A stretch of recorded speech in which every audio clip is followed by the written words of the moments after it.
Hindi na preparado kaya ako galing mo ka anytime kasi may mga... Alright, moving on to the next candidate, please. Candidate number 6.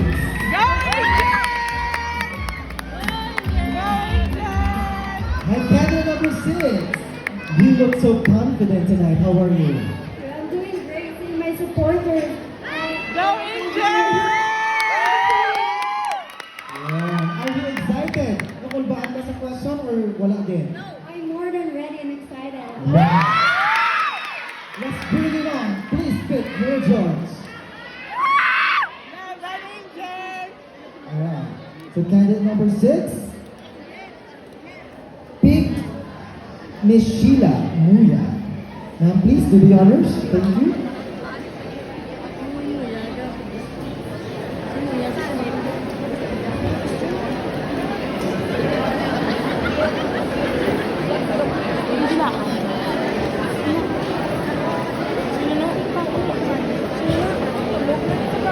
Hi, candidate number 6. You look good in blue, by the way. Alright, I'll read your question twice and do answer in the language that you feel confident in, alright? In your community, what are your greatest contribution that will inspire others?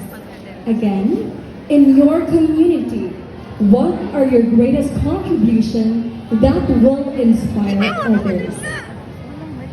At a very young age, I was hailed as Linaisang Kalumpang, and I am proud that I'm not just a crown bearer, but also an advocacy carrier. I carry with me my causes in helping empower and inspire my fellow Kalumpanganan youth. And that's the very reason why before joining this pageant, I actively participate in different organizations, may it be in helping our children or empowering our youth of the day.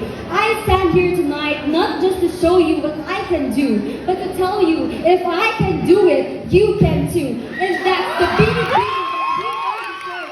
Someone that is not just for the show, but for the purpose.